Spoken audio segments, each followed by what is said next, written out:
definitely, no, in different forms, in different degrees, in different duration, we really encounter a lot of adversities, no? Name it, personal, professional, spiritual, even psychological sometimes, no? But that's also one of the hallmarks of being a leader, being able, not just for the sake of of saying this, no, but I really mean this, that a hallmark of a leader is being able to withstand and being used that adversity in your advantage. One thing that I really learned in my student leaders years in college as well as in high school and even right now engaging with the youth is that adversity is actually is a crisis, you know, and as a crisis you can also see the other side of it, which is actually opportunity, no? That's why if you are into Chinese linguistics, the word adversity is actually written in two characters. First character would mean crisis, and the other one is opportunity. So at the end of the day, I mean, all of us are actually in a crisis, no? Every day, Jun na, every day.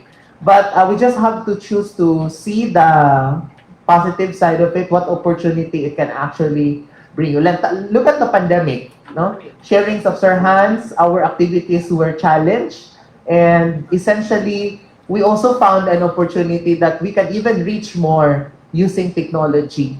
And that's one thing, you know, being able to surf the waves of adversities. So, but nevertheless, this is also a caveat I'd like to share, a warning. That if you're a student leader, of course, you know, you're kind of popular, so quote unquote, or you are known to many. And with that in mind, you think that you have to project the certain image of being strong, image of being perfect, being likable all the time, right? But we are all humans, and we don't necessarily laundry our dirty linens on public, but we just also have to show that human side of us, you know? So, I don't expect nga ma-perfect yung ka or ganyan ka because you are a student leader. But a student leader, we use adversities on our advantage, no? So, kato lang. Sir Dennis? Adversities. Pero before adversities, I remember the young Joshua akong shoot dito sa acacia tree. Lami ito pakita to sa imong look ato, no? Ako may video gani mo ato. Yeah, nga nami ka taas among being together, no? Ambot na daw yung 60s. We'll be still there for the youth. Joshua said it right. Dagang yung the spectrum of adversities, grabe yun. I'll just tell you random major shocking adversities that I na-involve ko sa kay para makita ninyo kamo na balag process in yourselves, what is the learning there. Number one, ang parokya ni Edgar nga akong gi-organize their first coming to Dumaguete, wala sila kauli using an airplane. Nagsakay silang pump boat gikan sa Sibulan. Nakagrabe. Number two, when I joined the National Youth Parliament, I was a representative of the United Nations, nag-away mi ni Senator Bam Aquino. As in, balik yun namang away in public. Good. May nga nga bagay. Number three, when I was seated at the Luz Auditorium beside Gloria Macapagal Arroyo, hapit ko gitapol down sa Presidential Security Group. Kaya I handed her something. Number four, hapit na sunog ang Booth Festival when we founded it. Napailay na. At the last night of the Booth Festival, we caught a couple nag-sex sa booth. Sa pamay. Dagan, you name it. These are adversities because as a young... Unsa na on ko? Dagan pa kung namasulti siguro, pero taas na kaya. Pero I'm telling you this because at your age, grabe na yun na. Kanang, wala ko kabalo, I even forgot one. Kaya ninyo na mamatay sa inyong volunteers, then you're the leader. Amo, namatay Jod. This is James Brian Tubaga in GYL. He drowned when we had an activity in Bayawan. And this is 2011. I was 11 years younger then. Bali ni David how to handle these kinds of mga problems. Bringing youths to Mindanao, murag kag ningon sa imong self, ikaw may manubag maunsa ni sila dito. Diba? Bringing youths all over the Philippines, bahala pa na kung sa kalami ang resort, having to experience somebody die, namatay na, with the same level of confidence bringing them again, lisod ba again? Munang siguro, as a whole, ako isulti ninyo, as adventurous as we are, samot na mo, kay inyong mga plans very idealistic, no? Grabe ka creative. Muna yung reason, kailangan mo ng mga pareho na mo. Tool prone inyong mga designs. Kay madisgrasya na niya, wa mo kita ba?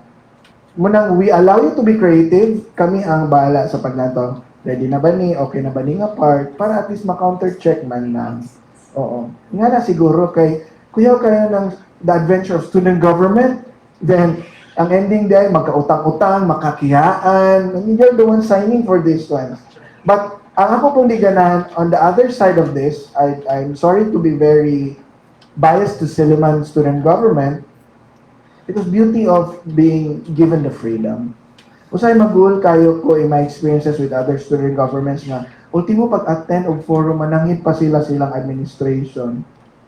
Wala na mo diri, it's alien to us. Kung mo attend me, bahala me. Kung di mo attend, bahala me. And that is the beauty of the expression of being leaders at a young age. Because we decide for ourselves, kung masunog tong 𝗍𝒂𝒂𝒂𝒃, panubagon man ako dili ra sa admin po, di ba? So, muna yung mga the beautiful things of what we're doing as student leaders. Commit mistakes, but make sure makabakon jud mo ano nga mistakes, no? Mo siguro na. Yes, so just to add specifically to the question, and hearing of course Kuya Dennis share about all of these, grabe kayo ng mga adversities. I believe nga if you would like to be the student, the youth leader that you'd want to become in the future, you need to be able to have that kind of like mental fortitude and that emotional stability in a sense that you know who you are. Because in my personal experience, my greatest adversity was myself. All along, medyo book up delegation na question when I was thinking about it, because all along, and whenever there are opportunities or whenever I'm about to do something as a student leader before, grabe na ang narrative sa kumain. Magyama na siya story. Sometimes I can't even control it. And it's the doubts, it's the insecurities, it's all of these negative thoughts and emotions sometimes controlling you. Diba? Sometimes it's all of these things telling you you're not good enough, all of these things telling you what if this happens, how are you going to handle this. All of these negativities sometimes just clouds your judgment and makes you belittle yourself. And that's something that I've always struggled with even before. When people always see me, they would usually say, you look so confident on the outside. Like, do you still feel like kanang murada makuldaan pa ba daw ko when I speak in front of people or when I do something? Like, it seems like everything's going so well and always goes so well sa imua, but they just don't know all of the things that are happening inside my mind. Even before I pursue something, before I even decided to run before here in the student government, I was somebody who had zero experience in the student government in Silliman University.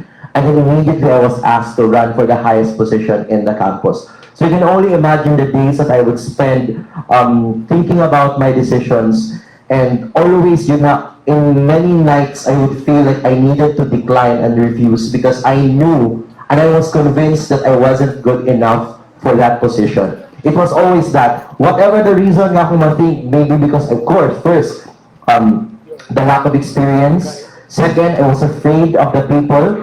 I just felt na I didn't fit in. All of these issues, they may seem cliche to many of you, balik na. But these are actual real emotions, actual real stories that you know, that you yourself know. These are stories, internal issues. These are secrets that only you know. Diba? And the only turning point in my life when it comes to all of these things is that certain light that would always remind me, if I don't do this now, when? And what if I don't do this and then I end up regretting at the end of the day? It's always the what if. And so when I did, for example, when I did accept the offer to run, I told myself, this is my last year in college. Whatever happens, I still have my student teaching. I still have many things I will look at other things that I focus my attention to. But I will never, I think, be at peace with myself when I know that I probably have refused the biggest opportunity of my life. And so I did accept because I didn't want to think about my what ifs. Like, what if I did graduate college, but thinking, what if I became president of the student government? But just because of that self-doubt, just because of myself in the first place, I didn't let that happen. So I want all of you to know that you have to be active in terms of processing your thoughts, processing your ideas, because sometimes they get the best of you. Sometimes they are your worst enemy. So, yeah. Exercise? I have an exercise. My exercise is about dancing. No? Ako na ni relate kay very young manggun siya nga hangover na ako. Pero before that hangover of the dancing, Hanz, do you remember me offering you to run for student government at 1 a.m.? Yes. Yeah, because I was the party chair that time. I went to him at 1 a.m. You know where? the pit. And I can't imagine what you were thinking the whole night. Diba? But going back to my hangover of something that I did not say yes to is, I was offered in first year high school to join a dance troupe. I said no. Regret ko ana ron kay di ko kabalo mo sayang. Although I do not know how to dance atong first year, pero siguro nakahelp jud to if I said yes. So karon luoy kay ko di ko kabalo mo sayang. Alright, thank you so much to our viewers. Do you have more questions from the audience? Sige, friends, ay kaulaw. Maybe you have question. Yes. Yes. Please introduce yourself and your school and then your question. Hello everybody, I am Jana Joy Lynn Alcanimas. I'm sorry, it's really cold. I can take it. I'm from Foundation University. So, ganiha, what really caught my attention is that, Sir Hanz, you said na as a student leader, your scope of responsibility should not really be only limited inside the four corners of your campus, but you could also extend to your community. So, ako as a student leader, I really love that idea, but I always see myself as someone na murag somewhat mediocre lang ko, but what advice can you give to someone who has a mindset like me na how do I start reaching out to my community? How do I kinsa man ang people nga ako ang i-reach out? Like how do I influence people in a way? Thank you. Wow, thank you so much for that question. And I think that question is very much connected to what I just talked about earlier, because that is an example of you. That's an example of like an inner saboteur, di ba? Something that's telling you you're mediocre, like you're not. Like you have to believe that you're not, because you are not mediocre. And who can tell you that you're mediocre, di ba? Especially when it comes to community service. There's no such thing as, oh, you're a better community worker than the other person. No one is better when it comes to community work, because at the end of the day, it's a collective effort. So, in your question, how would you start reaching out to communities? I think you have to change the I to we, because you can't do that all on your own. So the first thing you need to do is find people who will be your anchor. Find people who will help you realize that this community problem we're looking at might be, let's say it's a skyscraper as of the moment, But the moment you're with people, it becomes a two-story building. Diba? Because these are the very people who will help you realize that, hey, we can do this, and that sometimes your ideas are actually very limited. Sometimes when you think about things and the plans, even I do that myself, like even if I thought that I have this project all figured out, 100%, when I'm with people who help me brainstorm, that's when you realize there are actually so many loopholes in my original idea. Diba? So it's always better to be with people who share the same vision, the same commitment as you have.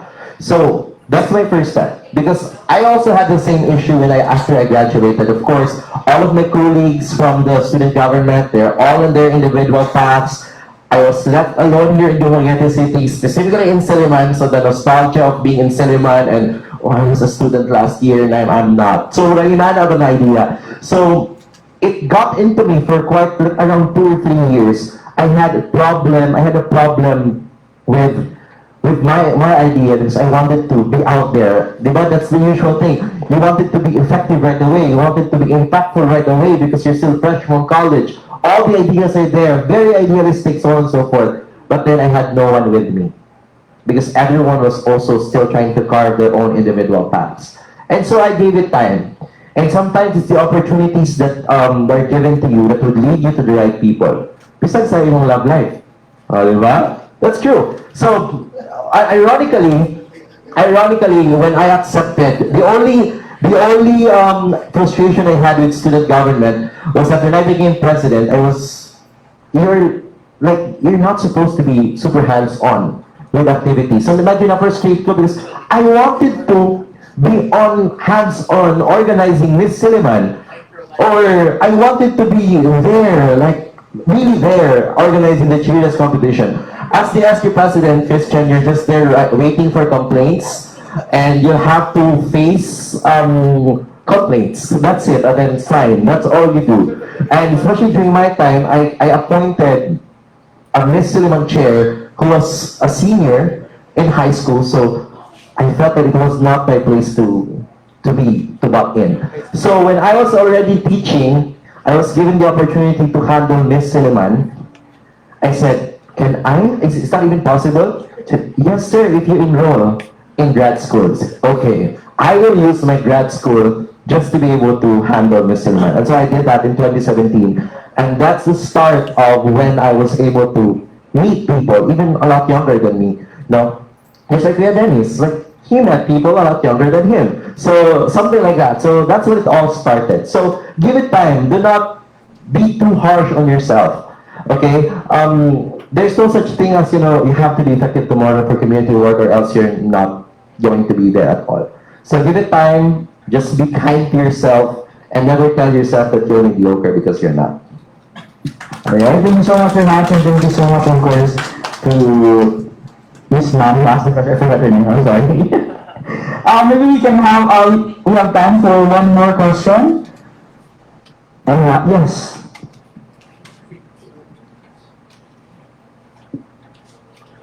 Hello, everyone. My name is Prince Wilkins Abordo. I am from the St. Paul's University. I'm also from GYL. My question was more like a follow-up question from the question Mimi's.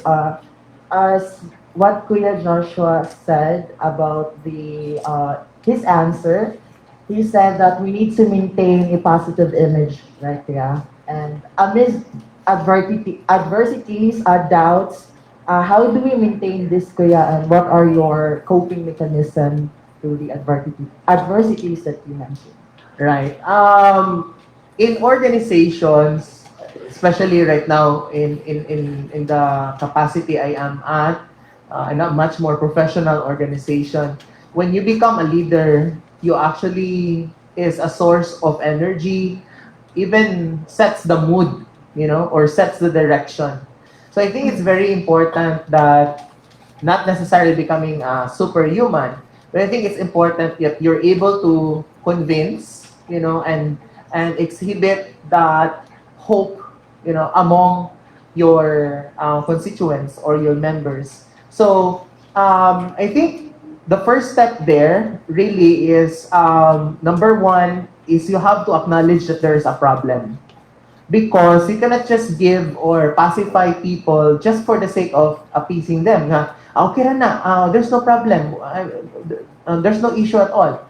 It's very important that you have to acknowledge that there is a problem. So as a leader, it's really best when you observe and practice transparency among yourselves. You know?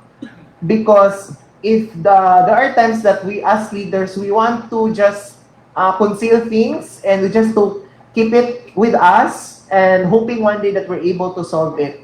But the truth is, if you're not able to troubleshoot that, the entire organization will actually suffer. So I think everything begins with transparency. Now, when you have the transparency, it's also important to have a system or a certain protocol.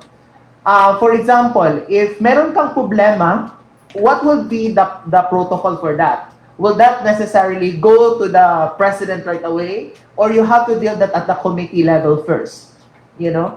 So that's why system is important. So sabi nga ni Sir Hanz kanina, that sometimes as leaders, we have this tendency to micromanage things, right? That even at the minute level, we have to be there. When in fact, there has to be a system. Na if hindi na kaya ng, for example, a certain committee, you have to be there. So, number one is transparency, number two, protocol, and number three, time horizon or time element.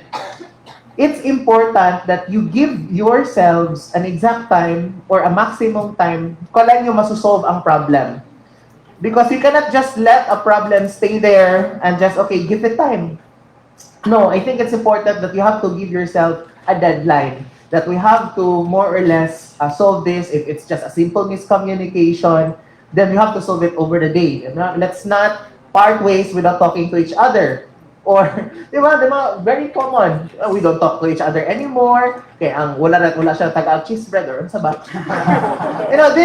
These petty things. So, it's important, right? Transparency, the protocol or the system, give your time, give yourself a specific time horizon. And more importantly, as a leader, you should play favorites. And your favorite should be everyone.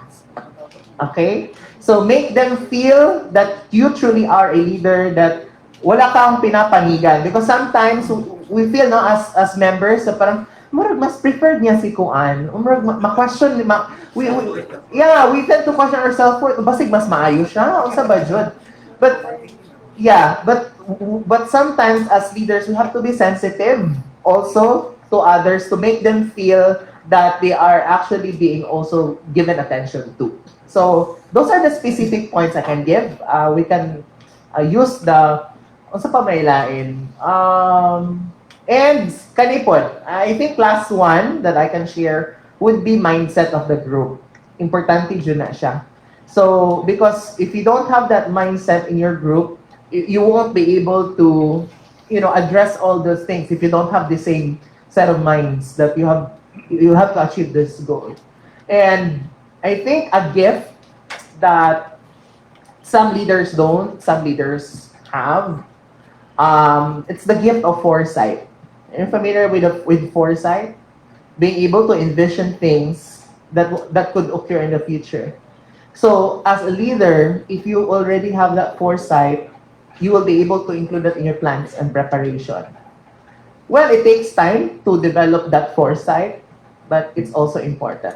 So I hope those points were helpful. Thank you so much, Sir Jones. I actually learned a lot. My ex-contracts are laughing at me. I could be the biggest micromanager. So, kinakabahan ko nila. But thank you so much. I hope everyone's also learning as much as I am. So, I actually have room for one more question. Hanz? From STI, or for something, any questions? COSCA, yes.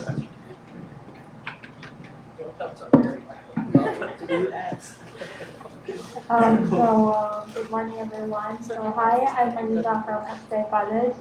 So, I want to question this since I can actually relate upfront. At what point in your life, nahapit mo like, nagdili na lang kung padayon, and since big responsibility magudang mag-handle of organizations, no? And also, kanang itang mag-inspire og youth kay dili ko siya sayon.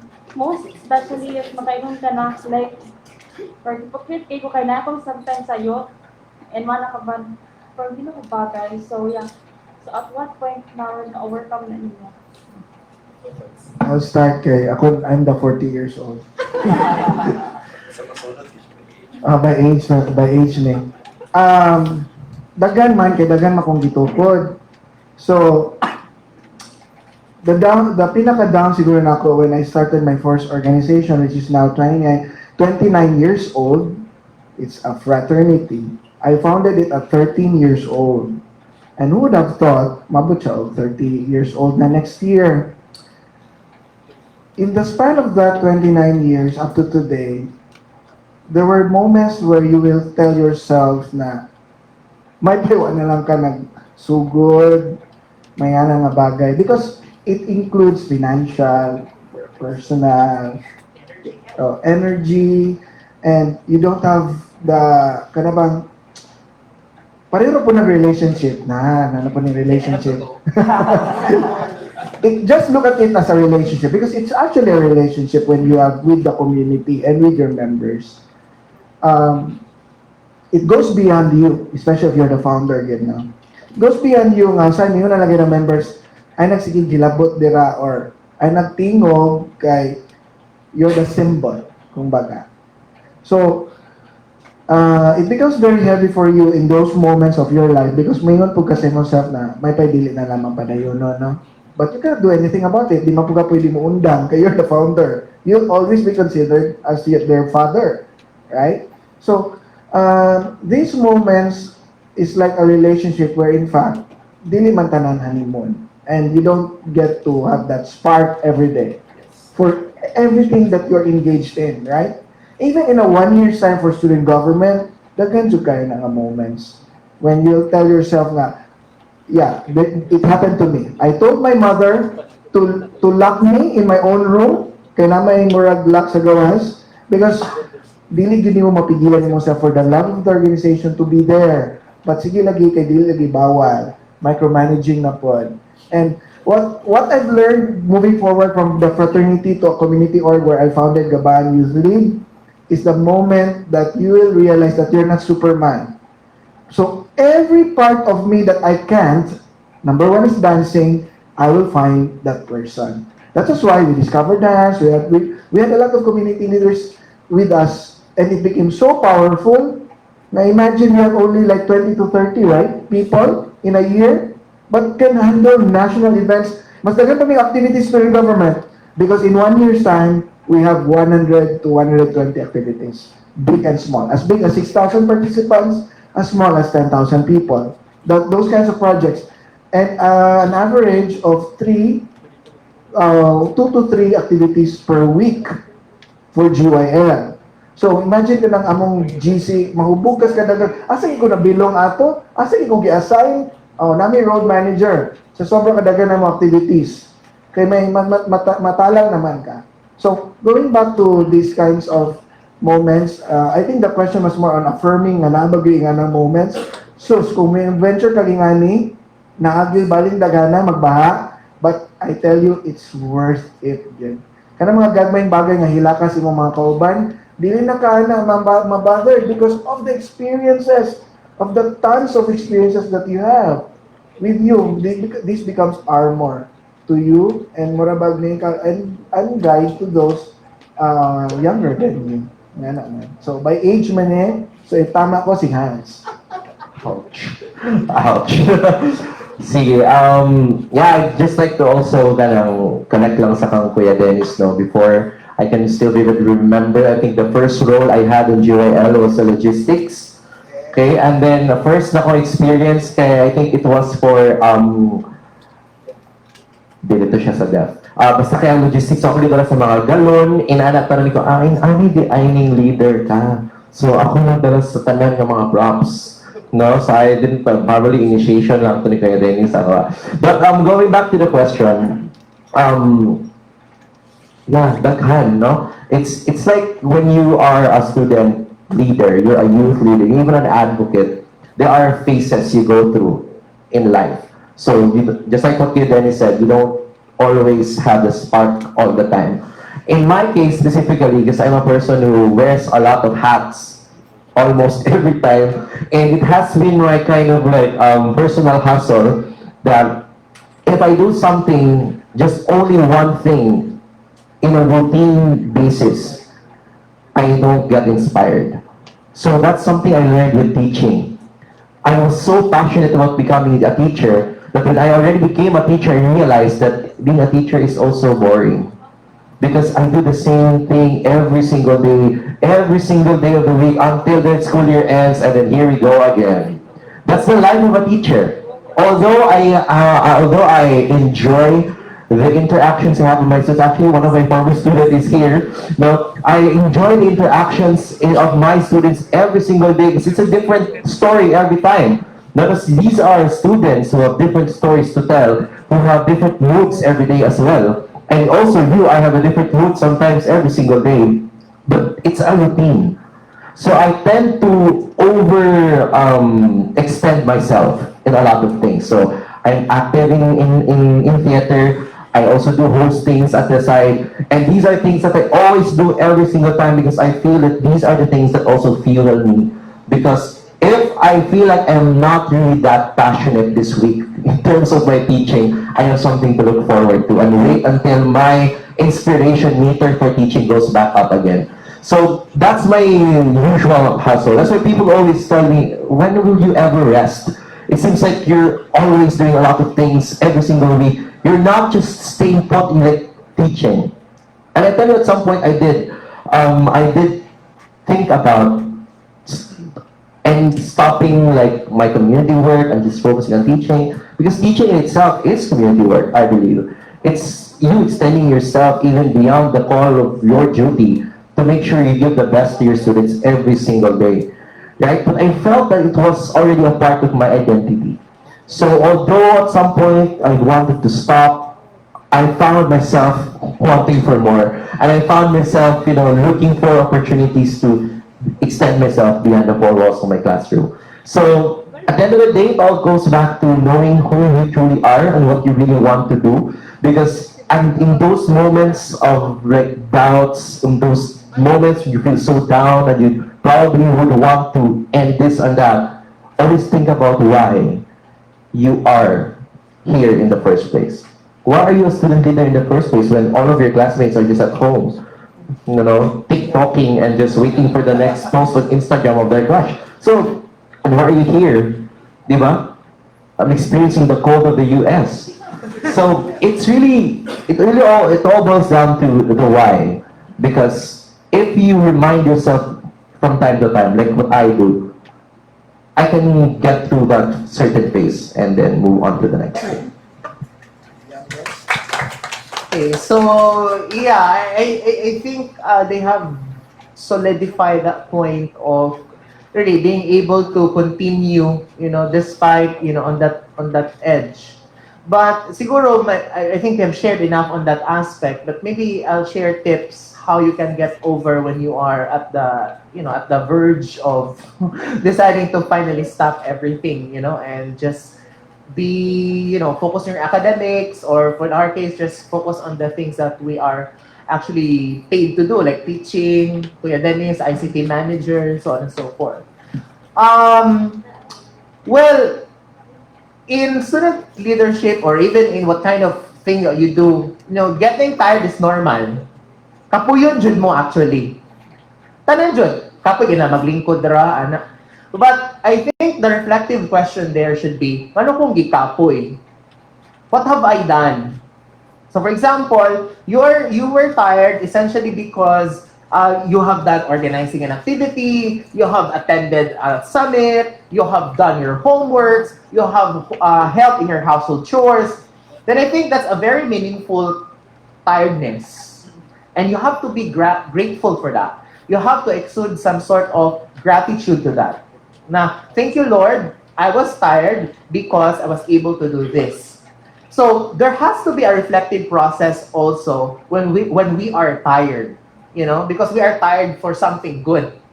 Dili ta gikapoy ta kay wa na hangover ta kay nag-racer, pero okay na mag-racer. Okay na siya from time to time. But for the rest of your life, sige na ka og tripping, gikapoy ka darang TikTok, naglaban yung ulo kay sige ni hang na ng internet din ha. And you have not done anything in the day. That's something that you have to be reflective about. Now, there are things nga usahay pod atong source of tiredness is just actually laziness. Diba? Can you relate to this? And sometimes we don't know because we just can't find the inspiration.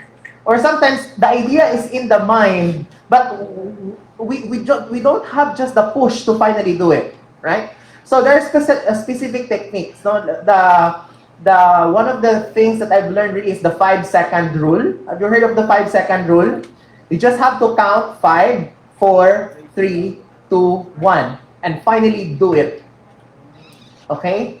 So when there are times nga, especially waking up in the morning, okay? Kay klase na, you have 7 a.m. class. Na matakag 6:30, murag lang pa extend of 5 minutes. Kaya pa ni 6:35, kaya pa dyan eh. And then 6:35 na, murag kaya pa dyan 6:40. Kaya na 20 minutes, di na ako mamahaw.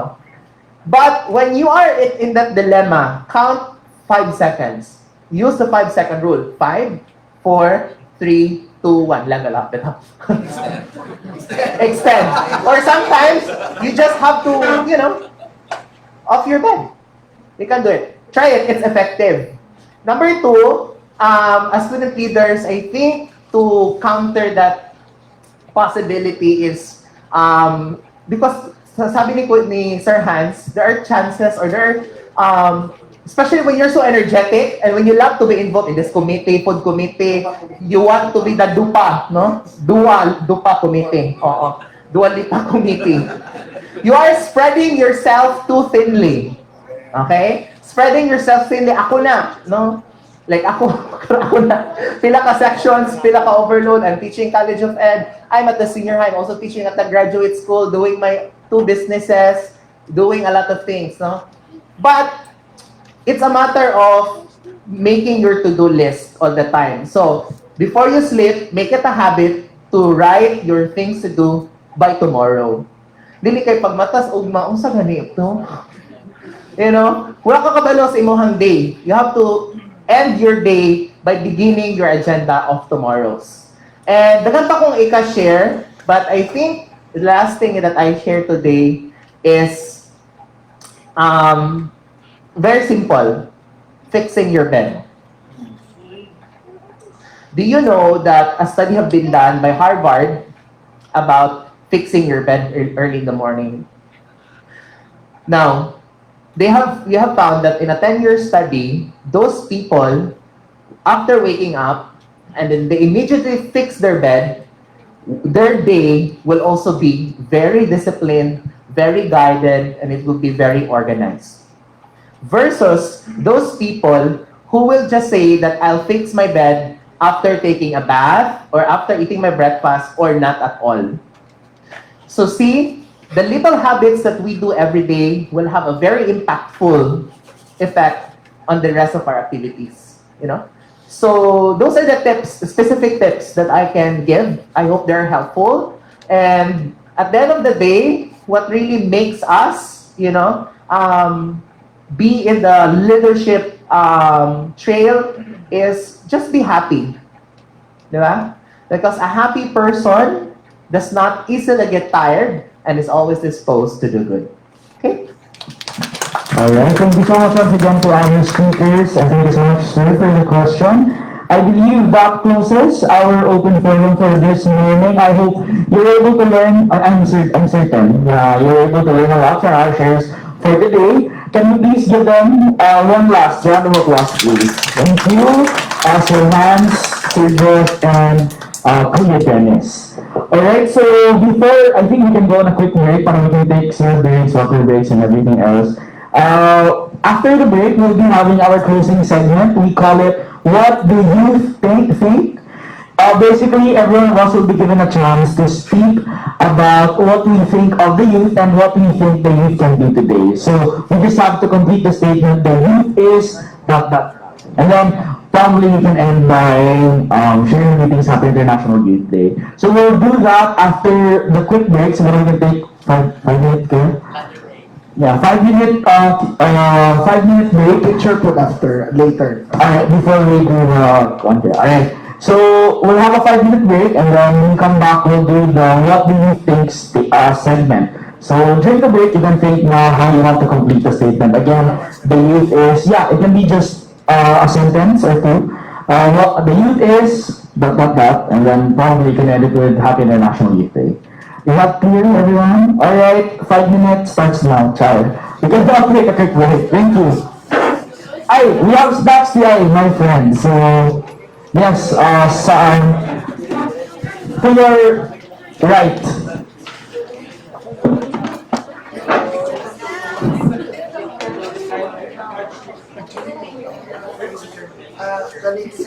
Joshua, pictures at the Josh. Okay, sure.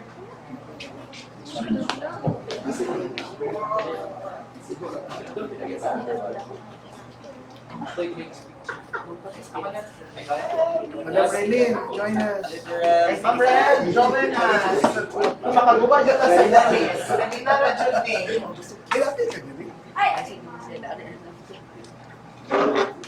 Sa pagkakali ko nagpa-post for this video. Dili kay, of course, bawal magkasakit. Ako pa rin. Kuya, nalalit Kuya. 1, 2, 3, smile. One more. 1, 2, 3, smile. 1, 2, 3. More, 1, 2, 3. Oh, yeah. Expert on that. 21st century learner. 1, 2, 3. More, 1, 2, 3. Ay, Ma'am Sarah! Unin ninyo kaon kay wala na nga ako. Sige na mo. Unin ninyo dito. Joanne Aston. Joanne. Joanne,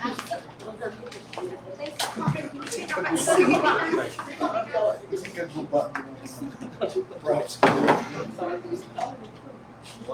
2, 3. Next. 1, 2, 3, smile. 1, 2, 3. One more. 1, 2, 3. Thank you. Thank you. Let's eat.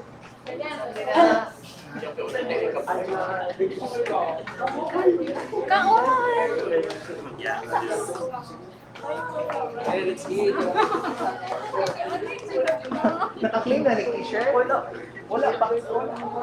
Ganun ka? Ang sa Let's eat, let's eat. End na ako. Ayan.